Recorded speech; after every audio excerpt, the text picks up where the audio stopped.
اللہ پر بھروسہ کرنے والے کسی شخص کو، کسی مرد کو یا کسی عورت کو ڈپریشن ہو سکتا ہے؟ ارشاد۔ ہمیں جن بنیادی چیزوں کے اوپر اعتقاد رکھنے کا کہا گیا ہے، جن کو ہم ایمان مفصل کے اندر ذکر کرتے ہیں، اس میں سے ایک چیز اچھی اور بری تقدیر ہے۔ یعنی یہ مسلمان کے اعتقاد کا بنیادی حصہ ہے، اور اس کے بغیر اس کا ایمان کامل نہیں ہو سکتا اور وہ مسلمان نہیں ہو سکتا جب تک کہ وہ اچھی اور بری تقدیر کا عقیدہ نہ بنائے، کہ یعنی کہ اچھی تقدیر بھی اللہ کی طرف سے ہے اور بری تقدیر بھی اللہ تعالیٰ کی طرف سے ہے۔ اس میں اللہ جل شانہ نے قرآن پاک میں پھر ایک اور انداز میں بھی ایک اور چیز کو دکھایا ہے۔ بعض چیزوں کی کہ وقتی اثرات ناخوشگوار ہوتے ہیں لیکن انجام بڑا خوشگوار ہوتا ہے، اور بعض چیزوں کا ظاہری منظر اور مظہر بڑا خوشگوار ہوتا ہے لیکن انجام بڑا ناخوشگوار ہوتا ہے۔ عسیٰ ان تکرہوا شیئا وہو خیر لکم وعسیٰ ان تحبوا شیئا وہو شر لکم۔ قرآن اس میں انسان کو یہاں پر بھی، یعنی جب اس کو ظاہری نظر آنے والے مناظر کی جانب بتا رہا ہے کہ اس پر نہ انسان انتہائی خوش ہو کہ بعد میں جب ناخوشگوار انجام سامنے آئے تو مایوس ہو جائے گا، اور نہ اس بادی النظر میں ایسے برے منظر کو دیکھ کر مایوس نہ ہو سکتا ہے کہ انجام کار یہ چیز انتہائی خوشگوار ثابت ہو جائے۔ تو دونوں صورتوں کے میں آپ دیکھیں تو انسان کا اعتقاد تقدیر ہی پر مضبوط کیا جا رہا ہے۔ اسی طرح قرآن نے جہاں جہاں پڑھا جائے اللہ جل شانہ کا جو اپنے بندے کے ساتھ معاملہ ہے،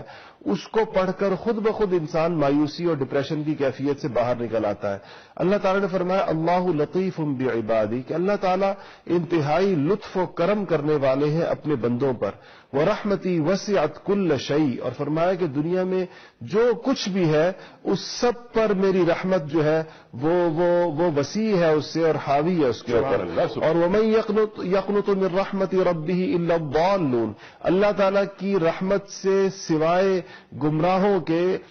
اور راہ بھٹکے ہوئوں کے کوئی اور اللہ تعالیٰ کی رحمت سے کبھی مایوس نہیں ہوتا۔ لا تقنطوا من رحمت اللہ، اللہ کی رحمت سے مایوس نہ ہو۔ لا تحزن، قرآن میں آتا ہے کہ غم نہ کرو، اور ان اولیاء اللہ لا خوف علیہم ولا هم يحزنون، کہ جو لوگ اللہ کے دوست بن جائیں گے ان پر نہ کوئی خوف ہوگا اور نہ ان کے اوپر کوئی حزن ہوگا۔ ان ساری چیزوں سے پتہ چلتا ہے کہ تعلق مع اللہ ایک ایسی چیز ہے کہ یہ تمام دکھوں اور پریشانیوں کا مداوع ہے، اور جس کو اللہ جل شانہ کا تعلق نصیب ہو جاتا ہے اس کو تقدیر پر اعتماد اور اعتقاد اس کا مزید مضبوط ہو جاتا ہے۔ دنیا کی بے ثباتی کا نقشہ اس کے سامنے رہتا ہے، اور چھوٹی چھوٹی چیزوں سے نہ وہ اتنا خوش ہوتا ہے،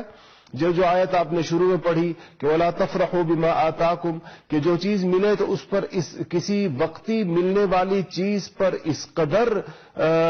خوشیوں سے گویا کہ چھلانگے مارنا کہ پھر اس چیز کے چلے جانے پر انسان مایوسی میں چلا جائے۔ جیسے آپ نے دیکھا ہوگا کہ بعض لوگ ڈپریشن میں جانے کی وجہ کسی نعمت کا زوال ہوتا ہے۔ مالدار لوگوں کے پاس سے اگر مال میں کمی ہو جائے تو ڈپریشن ہو جاتا ہے، یا جیسے وہ اپرچونٹی کاسٹ کا ذکر آپ نے کیا کہ متوقع منافع نہ ہونے سے بھی ڈپریشن ہو جاتا ہے۔ یعنی جس توقعات اتنی اونچی باندھ لی تھیں اور یہ یقین کر لیا تھا کہ یہ تو اب مل کر رہے گی یہ چیز، اور ایک تو یہ اعتقاد کی خرابی تھی کہ اس کا ملنا یقینی سمجھ لیا تھا، اور دوسری خرابی یہ تھی کہ اس کے ساتھ اپنے حالات کا سنورنا بھی سمجھ لیا تھا۔ یعنی وہ یہ سمجھائے کہ یہ چیز مل جانے سے اور منافع مل جانے سے میرے حالات اور میرے احوال سنور جائیں گے، حالانکہ اشیاء سے احوال نہیں سنورتے۔ وہ تو ایک سبب کی چیز ہے، اس میں اگر خیر ڈلی ہوگی تو اس سے کوئی راحت اٹھا لے گا، اور اگر اس میں خیر نہیں ڈلی ہوگی تو بظاہر وہ پیسہ ہی اس کے لیے وبال جان اور مصیبت بن جائے گا۔ تو یہ چیز انسان